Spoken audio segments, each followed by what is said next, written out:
सम्राट चौधरी एक्शन में 48 घंटे में अपराधियों के हिसाब की बात कर रहे हैं, लेकिन खुद आज वो एक और शपथ के लिए गए थे। एक और नए सीएम असम पहुंचे थे सम्राट चौधरी हेमंता बिस्वा शर्मा की शपथ के लिए।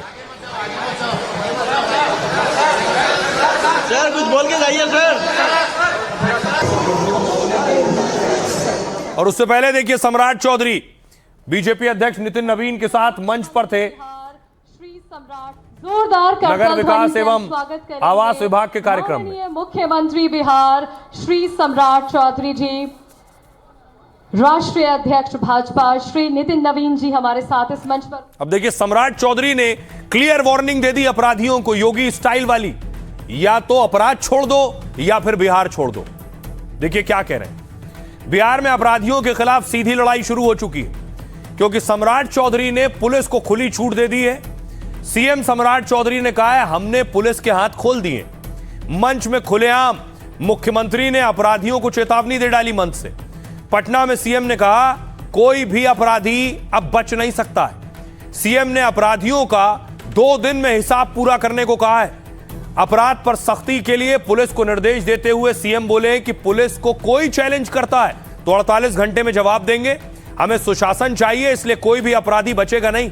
अपराध खत्म करने के पीछे सीएम ने विकास का तर्क दिया है। उन्होंने कहा उद्योगों को लाना है तो सुशासन जरूरी है, कारोबार तभी लगेगा जब अपराध नहीं होगा। हमें हर कीमत पर सुशासन चाहिए तो अपराध मिटाना होगा। सम्राट ने कार्रवाई में जाति समीकरण से इनकार किया है। कहा है कौन अपराधी है, किस जाति से, हमें कोई फर्क नहीं पड़ता है। इससे पहले भी सम्राट चौधरी ने अपराध पर सख्त रुख अपनाया था। कुछ दिन पहले कहा था कि अगर गोली चलाओगे तो फिर गोली खाओगे। सम्राट के सीएम बनने के बाद कई अपराधियों का एनकाउंटर हुए हैं अब तक। सुनिए जरा, सम्राट चौधरी को पता है कि बिहार में कौन सी बीमारी है जिसे सबसे पहले ठीक करना है। सुनिए।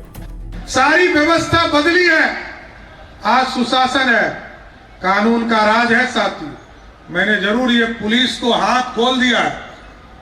सुशासन न्याय के साथ विकास कर रहा, लेकिन जरूर मैंने कहा है कि पुलिस को यदि कोई चैलेंज करता है तो उसको 48 घंटे में पुलिस भी जवाब देने का काम करेगा। सर कोई छूट नहीं सकता, कोई अपराधी बच नहीं सकता, क्योंकि सुशासन चाहिए।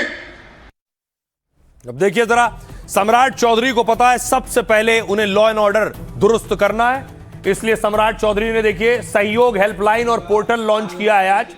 सम्राट चौधरी वीसी के जरिए जुड़े भी थे, सारे अधिकारियों से बात कर रहे थे। उन्होंने लोक शिकायत को इतनी प्रायोरिटी दी और उसको अपनी टीम का धन्यवाद ज्ञापन करता हूं कि आमजनों की वो करूंगा। माननीय मुख्यमंत्री बिहार से बिहार के उप मुख्यमंत्री आदरणीय। अब देखिए सम्राट चौधरी ने लोगों की शिकायत को तरजीह दी। लोग शिकायत करें, फौरन कार्रवाई हो। और नीतीश की जो पुरानी टीम थी उसे भी बदला है। क्या बदलाव हुआ है देखिए जरा।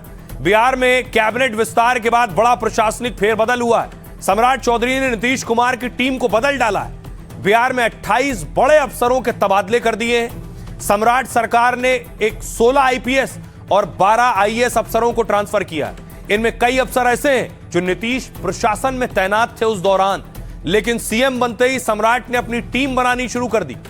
ये तस्वीर देख रहे हैं, लोकेश कुमार सिंह, संजय कुमार सिंह को सीएम का सचिव बनाया गया है, जिसके बाद 2003 बैच के बिहार कैडर के आईएएस लोकेश कुमार की खूब चर्चा है, क्योंकि 23 साल का अनुभव रखने वाले लोकेश कुमार सीएम की कोर टीम में आ गए। प्रशासनिक गलियारों में इस पद को काफी ताकतवर माना जाता है। यानी अब सम्राट सरकार के बड़े फैसलों में लोकेश कुमार सिंह की बड़ी भूमिका होगी। बड़ी योजनाओं की मॉनिटरिंग और फैसलों के क्रियान्वयन में उनका रोल रहेगा। इसके अलावा नीतीश के 2 करीबी अफसरों को सीएमओ से हटा दिया गया है। 2005 बैच के आईएएस कुमार रवि और चंद्रशेखर को दूसरी जिम्मेदारी मिली। नीतीश के विश्वास पात्र आईएएस कुमार रवि उनके बेटे का विभाग संभालेंगे, यानी नीतीश के सुपुत्र का, क्योंकि आईएएस अधिकारी कुमार रवि को स्वास्थ्य विभाग में सचिव बनाया गया है।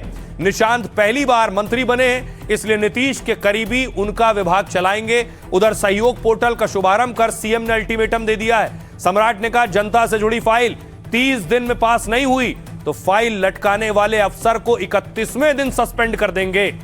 सुनिए जरा सम्राट क्या कह रहे हैं। 30 दिन में हर हाल में फाइल पास करनी होगी। इस बार जो हम लोगों ने सहयोग कार्यक्रम रखा है, इसमें एकदम डेडलाइन है, टाइम फिक्स है। 30 दिन ऑर्डर करने थे। विकास के कार्य है, इसकी जरूरत है, इसको सरकार करेगी।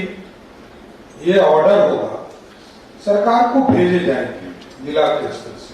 ऑर्डर हमारे संबंधित पदाधिकारी 30 दिनों के अंदर करेंगे और जो पदाधिकारी इसको अटकाएगा, जिलाधिकारी से विशेष आग्रह में कर रहा हूं और यहां से लोग मॉनिटरिंग करेंगे, वो स्वतः 31 तारीख को निलंबित हो जाएंगे, उसमें कोई ऑर्डर निकालने की जरूरत नहीं। अब देखिए जरा सम्राट चौधरी ने क्या किया। उन अफसरों को पहचाना है जो काबिल है, जिन्होंने पिछले दौर में एक्शन लिया, लेकिन एक्शन ऐसा था कि कई राज्य सरकारों को उनका एक्शन पसंद नहीं आया, इसलिए किनारे डाल दिए गए। सम्राट ने उन अधिकारियों को आगे लेकर आए जिन्हें आप देख रहे हैं तस्वीर। यह है विकास वैभव। ये विकास वैभव वही है जिन्होंने अनंत सिंह की गिरफ्तारी की थी। बाहुबली अनंत सिंह, अगली तस्वीर में आपको दिखाऊं। 2015 में अनंत सिंह की गिरफ्तारी हुई, विकास वैभव ने उठाया था। उसके बाद हाल यह हुआ कि विकास वैभव किनारे कर दिए गए, क्योंकि बाहुबली अनंत सिंह की गिरफ्तारी में विकास वैभव का रोल था।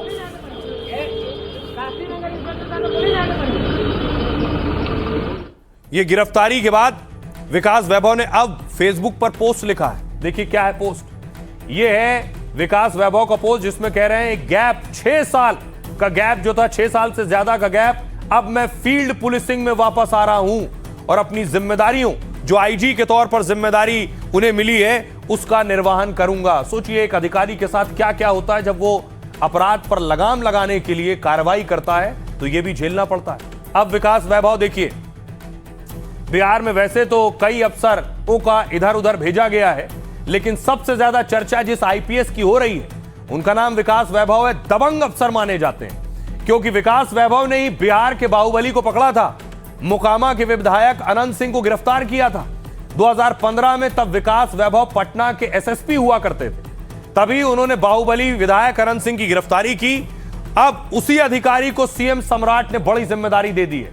बेखौफ अफसर की छवि वाले विकास वैभव को फील्ड में भेजे गए हैं, क्योंकि तबादले के बाद विकास वैभव मगध रेंज के आईजी बनाए गए हैं।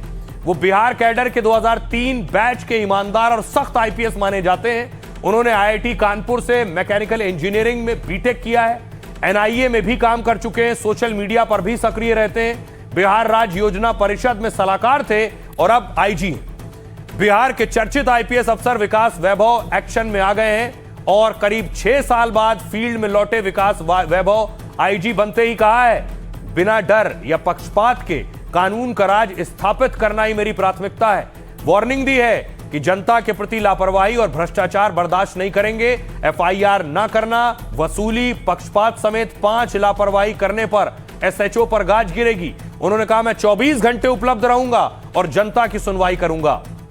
सुनिए जरा, जो कुछ सम्राट चौधरी कर रहे हैं उससे हड़कंप और हल्ला भी है। सियासतदान क्या कह रहे हैं? ये कौन सा राज है? कथनी और खंडी में भाजपा और आरएसएस के भारी अंतर है। पूरी तरीके से अपराधियों को संरक्षण देना, निर्दोषों पर लाठीचार्ज करना। अब आप देखिए, विडंबना देखिए, इनके विधायक जो है एक आम आदमी के घर में घुस करके पिटाई कर रहे हैं और सड़कों पर नौजवान छात्रों पर लाठी पुलिस चला रही है। लेकिन जो गुंडे हैं, जो क्रिमिनल है, उसकी बल्ले बल्ले है एनडीए की सरकार। ये लगातार लॉ एंड ऑर्डर जो है वो ध्वस्त होता हुआ दिख रहा है, इसमें कोई सुधार नहीं हो रहा है। और किस तरह से सत्ता के संरक्षण में अपराधियों का मनोबल बढ़ा हुआ है। आदरणीय प्रधानमंत्री जी चुनाव में कहते थे मारब सिक्सर के 6 गोली छाती में, तो वही ये सरकार में टेलर दिख रहा है तो जांच होगी, कार्रवाई की जाती है। आप देखे ही होंगे हमारे लोकप्रिय मुख्यमंत्री जनाब सम्राट चौधरी साहब ने कार्रवाई करना शुरू कर दिया। जो गलत होगा, किसी भी जाति पार्टी का होगा, उसको छोड़ा बख्शा नहीं जाएगा, उस पर कार्रवाई की जाएगी। और आई खबरों में आगे बढ़ते हैं। आज की एक और बड़ी खबर है, एक और अच्छी तस्वीर है, आपको लिए चलता हूं सोमनाथ। प्रधानमंत्री नरेंद्र मोदी आज सोमनाथ में थे। अमृत महोत्सव में पहुंचे पीएम मोदी और उनका भव्य स्वागत किया गया।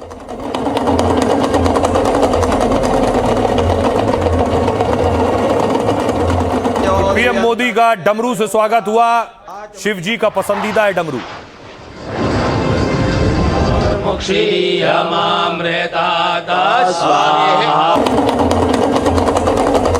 और एक और तस्वीर आई, सिर्फ पीएम मोदी नहीं, दरअसल आज हर राज्य के मुख्यमंत्री पहुंचे थे मंदिर। देश भर में सोमनाथ अमृत महोत्सव मनाई, वो तस्वीर आप देख रहे हैं।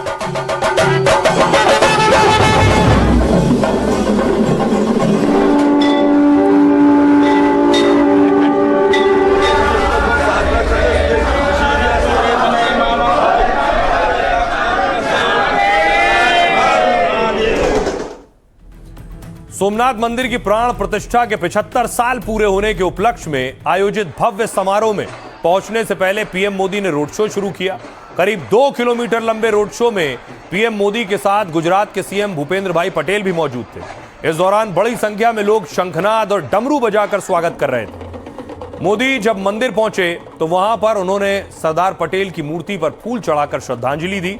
सोमनाथ अमृत महोत्सव में मोदी ने मंदिर में भगवान महादेव की पूजा अर्चना की। जैसे ही मंदिर में भगवान शिव का अभिषेक पूजन पूरा हुआ और पीएम मोदी ने आरती की, उसी दौरान चेतक हेलीकॉप्टर ने सोमनाथ मंदिर के ऊपर फूलों की पंखुड़ियां बरसाई। उसके बाद पीएम मोदी ने रिमोट के जरिए मंदिर के शिखर का कुंभाभिषेक किया। इसके लिए 11 तीर्थों के जल को एक बड़े कलश में रखा गया था। इसे 90 मीटर लंबी क्रेन के जरिए मंदिर शिखर के ऊपर स्थापित किया गया था। इसके बाद एयरफोर्स के विमानों ने सोमनाथ मंदिर के ऊपर आसमान में करतब दिखाए। सूर्य किरण टीम के विमानों ने जामनगर वायुसेना स्टेशन से उड़ान भरी और करीब 182 किलोमीटर की हवाई दूरी तय करके 18 मिनट के भीतर सोमनाथ पहुंचे। जिसके बाद हॉक MK-132 विमान लड़ाकू उड़ाने वाले पायलट फॉर्मेशन और हवाई करतब दिखाने लगे, जो एक शानदार नजारा बन गया। सूर्य किरण टीम का एयर शो खत्म होने के बाद पीएम मोदी सोमनाथ ट्रस्ट के म्यूजियम में गए। यहां मंदिर के पुराने अवशेष भी रखे हैं। पीएम ने यहां कई तस्वीरें भी देखी हैं। और इस दौर में योगी आदित्यनाथ मौजूद थे काशी विश्वनाथ में। सुनिए जरा योगी आदित्यनाथ ने क्या कहा। ये नहीं समझ पाए कि सनातन केवल मंदिरों की दीवारों में नहीं, अभी तो भारत की चेतना में यह बसता है और भारत की चेतना आत्मा को अजर और अमर मान करके चलती है। जिन्होंने सनातन को मिटाने का प्रयास किया, आज वे स्वयं मिट्टी में मिल चुके हैं। आज उन आक्रांतों का नाम कोई लेने वाला नहीं। और आइए अब आपको बताऊं आज लाइफ का फंडा में क्या है खास। जिंदगी में कुछ बड़ा हासिल करना है तो विनम्र बनिए और दूसरों को छोटा या कम समझना बंद करिए, तभी आप ज्यादा सीखेंगे और आगे बढ़ेंगे। एक संत ने महिला को लाइफ का यह बड़ा फंडा सिखाया है। एक गांव में एक संत रोज भिक्षा मांगते और हर घर से थोड़ा थोड़ा लेकर आगे बढ़ जाते। एक दिन एक महिला ने कहा, महाराज पहले मुझे कोई ज्ञान की बात सुनाइए, तभी मैं आपको भिक्षा दूंगी। साधु बोले, आज नहीं कल बताऊंगा। यह कहकर बिना भिक्षा लिए वो चले गए। अगले दिन वो आए तो महिला ने स्वादिष्ट खीर बनाई थी। वो सोच रही थी कि आज साधु से ज्ञान भी मिलेगा और सेवा भी हो जाएगी। महिला ने आदर से खीर का कटोरा आगे किया। साधु ने कहा, मेरे कमंडल में ये खीर डाल दीजिए। महिला जैसे ही खीर डालने लगी, उसने देखा कि कमंडल अंदर से बहुत गंदा था। उसमें धूल, मिट्टी और कचरा भरा हुआ था। महिला ने कहा, महाराज ये कमंडल तो बहुत गंदा है, इसमें खीर डाल दी तो पूरी खीर खराब हो जाएगी। साधु ने कहा, चिंता ना करें, इसमें खीर डाल दीजिए। महिला बोली, महाराज पहले मैं इसे धो देती हूं। साधु ने पूछा, अगर धोकर इसमें खीर डालेंगी तो आखिर क्या होगा? महिला बोली, खीर खराब नहीं होगी, आराम से खा सकेंगे आप। साधु बोले, यही तो वो ज्ञान है जो मैं आपको देने आया हूं। जैसे गंदे कमंडल में खीर नहीं डाली जा सकती, वैसे ही अशुद्ध और अशांत मन में ज्ञान नहीं ठहर सकता। इस प्रसंग के जरिए साधु ने लाइफ का बड़ा फंडा दिया। अपने मन से अहंकार, शक और गुस्से जैसी बुराइयां हटानी चाहिए, तभी जिंदगी में शांति मिलेगी और आप अपना नया कुछ भी सीख पाएंगे।